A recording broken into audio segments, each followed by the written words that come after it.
Hello, everyone, and welcome back from the MLG studios here in New York City. I'm AxelToss. He's AxLive. You're watching a best of 7 MLG Heart of the Storm show match in between Polt and Dimaga, where Polt is currently up 2-1. Is that right? Or is it? Indeed, sir, it is. Okay, 2-1. Wanted to make sure I got that right. By the way, last commercial you just saw, pretty awesome opportunity for any of you guys wanting to get into game design or into that area of life. Fullsail.edu/MLG. It's a good area of life, man. Yeah. Games are fun. We actually have 2 interns here currently at MLG who are from Full Sail. They're actually attending Full Sail right now, and we also have every graphic you see on your screen has been made by a Full Sail graduate who's now full-time here at MLG as a graphic creator, designer. So if you have any interest in getting into that industry or want more information, visit that website at the bottom of your screen, www.fullsail.edu/MLG. Fill in some info, and then they'll send you all the information you want to know. Pretty awesome opportunity. Take advantage. That being said, asking if these players are ready. Dimaga versus Polt. They're in the game lobby. We're live right now, and I have gotten confirmation from one. I've gotten confirmation from the other. Starting the game now. That's what it Countdown takes. is underway. Who's going to win this one? I'm going to say Polt. You know, the one thing we can see about Polt is Polt has a really stellar Wings of Liberty TVZ. Yes. And I think due to his inexperience with Heart of the Storm so far, he's just playing the exact same style that he plays Wings of Liberty. Yeah. And it's working out great because it's not, I mean, there are a lot of new cool things. I think there's a lot of potential, but at the end of the day, StarCraft 2 is so much about just raw mechanics. And Polt's got enough of those that he can win doing pretty much almost any style he wants. So let's say I opened a car shop and I hired a lot of mechanics. Would I be good at StarCraft 2? Yes. Or would it depend on how many mechanics I hired? Many mechanics. I'd have a lot of mechanics, right? Okay. We'll let that one go. Here we go. Game number 4 between these two players. In the top side of the map, we have the Red Zerg player Dimaga, currently teamless, and his opponent in the middle left, the Blue Terran player Polt, also currently teamless. I'm sure potential team managers are out there taking a little look-see at these two guys, making sure or seeing, you know, what kind of skill they can unveil in this new game of Heart of the Storm. And honestly, last game I don't think we saw. Did we see a single Heart of the Storm unit? I don't want to be that guy. No, we did not. Okay. You know, Zerg doesn't use their new units that often. Yeah. Because honestly, like, Vipers may be slightly underused, but it's hard to figure out how to really introduce Vipers, mix them in with your Zerg play, because their skills are so unique. They're not similar to anything at all that we've seen before. So, it's not easy. It's not obvious to figure out how to mix those in with the strategies you're used to using. Because when people play Heart of the Swarm, they basically do the same thing they do in Wings of Liberty. And they say, okay, doing these same basic builds and strategies I use in these matchups, how can I try to stick in these extra units, right? Yeah. And using that type of thought is like what everyone does at first and you're doing now, but that also, it's like, it's very limiting. Because you're still going over the same kind of assumptions you had. You're basing it off assumptions that may not be valid anymore. And there's certain units like the Viper that are hard to really mesh with your exact same Wings of Liberty mindset of the way you'd approach the game. And same thing with the Swarmos. Swarmos is a very unique, unit. Along that same line, like on a map like Antigua Shipyard, where, you know, 3 base economy is pretty much what you're going to spend the majority of the game in, there's not a lot of room for exploring too much, because if you make one wrong decision, it's a relatively shorter map distance or rush distance, and you don't have a lot of, you can't trade all the time, right? Because you don't have a lot of money, you don't have a lot of resources. So every decision you make is going to be very important, and perhaps Dimaga didn't feel comfortable deviating into something else, as SCV and Drone are on top of each other there. So yeah, it should be interesting here. This is a new map, Core Hall City, I believe it is named.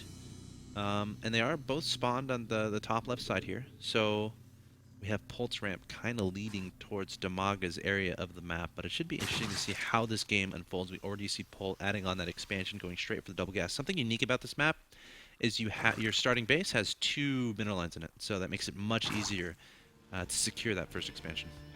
It does in one way, but in another way, you've also got this giant ramp that you can't spread creep to. Right. You can't force field it effectively. It's hard to roll for Terran.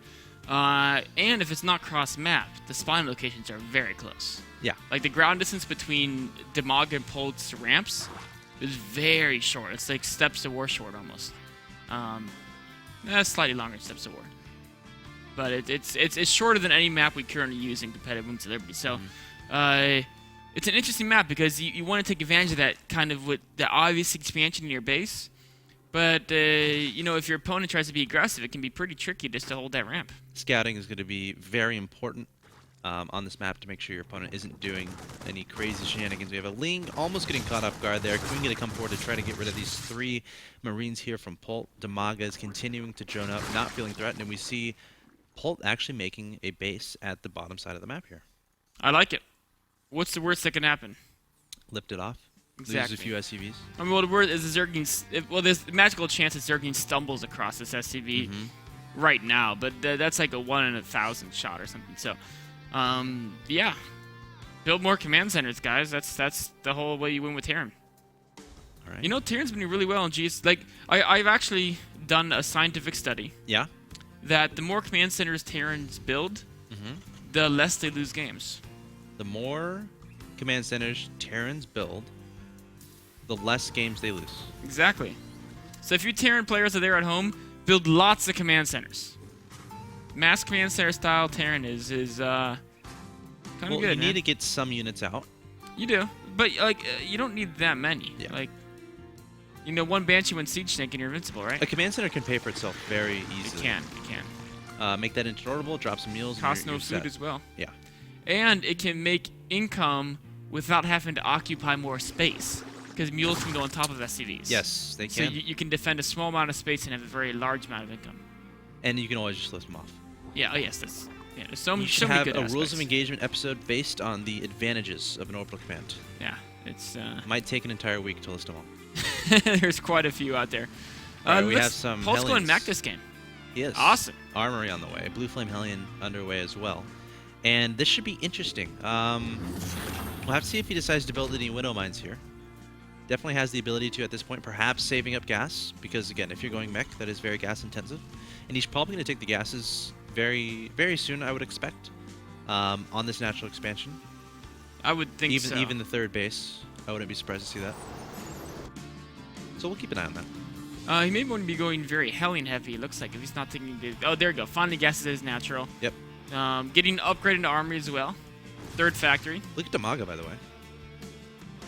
We got lots of roaches in the way, and a lot of production, and 1-1, and roach speed. You know, if Pol doesn't see this and start making some Widow Mines / tanks, you know, Hellions aren't super effective against roaches. You know, Polt's already making turrets here. I think he assumes it's 2-base Mulus tech. Yeah. That's what he's reading. He knows it's 2-base with a lot of gas, right? He knows that. But I think he's assuming it's Mulus, and really it's a ton of speed roaches. This is going to be really scary. He's got... This looks very similar to the build he did on Newkirk City. It does. Or not the one on Akalon Ways. There's a skin. So now he sees exactly what's going on. Was it Akalon Waste? Yeah, Newkirk's the one I think he won with super fast. Oh, yeah, you're right. Yeah. Yes, Akalon Waste. Now the roaches are coming out. Check out the production tab. What is he making? 2 tanks. 2 tanks. Once they pop, they can siege. Oh, that's true. So how is this going to work from Dimaga's point of view against siege tanks? I'm not sure.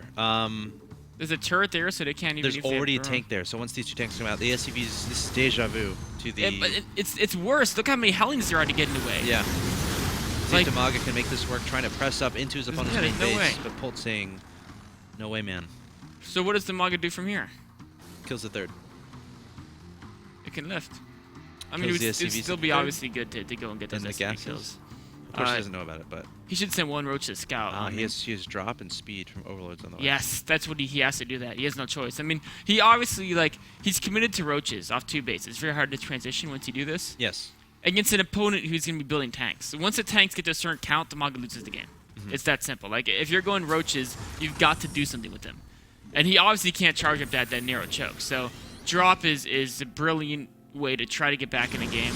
I like how he's trying to zone out these Hellions and is actually pretty successful there, taking 2. I think he took 2 down there, leaving the others pretty low in health. Wow, taking down 2 more. It's good. I mean, if Polt is able to get these Hellions by and get to the... Oh, look. Dimaga even has some roaches back home just in case Hellions sneak by. Nice moves by Dimaga here. More and more and more roaches coming from this guy. Avoiding those 2-2 upgrades when to pump out roaches. Yeah, he fully, wants to win with these Overlord drops. There's nothing wrong with that. The roaches will lose value as the game goes on anyway, even if you get those upgrades for them. So, I mean, at least Polt's going mech. If Polt was going bio, the game would pretty much be over because it will. Ooh. Did he see those? I don't think he did. I'm in a heap of trouble. So how do you react if you even see those? As a turn? You build a bunch of turrets, Okay. and then you spread out your tanks and you put SCVs around the tanks. So roaches, more often than not, roaches will drop without being in range of your tanks. If you kind of just like smash the area, they'll get spread out too much as they drop, and they won't be able to focus those tanks down. Polt still knows his opponent doesn't have a third, and he's looking everywhere. 3 with the Hellion, Thors. too. Thors are good risk roach drops. Very good because they do high burst damage. Yep. They do 60 damage every shot. So that's great because you want to try to kill those roaches as they drop out before they can really get their attacks off. I'm not sure if I see this roach drop working. Not to mention if the Thors can take out 1 or 2 of the Overlords before they even drop their loads. Oh, queens. Don't forget the queens. There's no room. There's no. Oh, there's more. There's more Overlords. Well, there's no room inside the Overlord that was dedicated to pick up those queens. Apparently, that Overlord said, "I don't want to carry the queens. They're fat." All right, here we go. Will this work? Oh, Polt's distracted with the rock. The Hellions aren't in position. The Hellions have got to be there to soak up some damage for the tanks. There's an empty Overlord leading the charge here. Some Overlord's going to be peeled off going into the main base, and now Roach is starting to drop onto the main army of Polt here. There are Thors here, some tanks, and Hellions, but is it going to be enough? Roach is being dropped into the main base, getting dismantled by the existing siege tanks, and the Roach is trying to get some damage done, but more Roaches. There we go. Inside the Overlords, going straight for the main again of Polt. SCVs trying to repair desperately, but does Dimaga have too much? I don't know. It's going to be so close. More and more mechanics are popping out, though. But there's so many roaches pouring in here. More on the Only way. a couple tanks left. The Thors, though, are just massacring it. I think the gosh. Thors have got this. Thor's doing so much damage to these roaches. There's 3 there still alive. And now Dimaga trying to wonder, okay, what do I do from here? Do I load up back into the Overlords? Do I try to get out of here? SCVs, keep in mind, can repair these Thors all day long. Units lost have, or I should say, workers killed. 12 workers killed there for Dimaga. 49 to 44. Polt has 4 orbital command centers, so that doesn't really matter that much. And I don't think this is going to work out for Dimaga. I think Polt has way too much. He does. The Thors were so powerful against that. I mean, the drop tech can kind of deny the siege tank range, but the fact is that Thors just shell out so much damage per hit. You've got to get a lot of roaches in on those Thors to take him out, and the method of dropping is not quite sufficient to deal with those guys. Dimaga might try again. I mean, 11 more roaches in production. I mean, that's the thing. Like, Polt has 5 orbital commands. Yeah.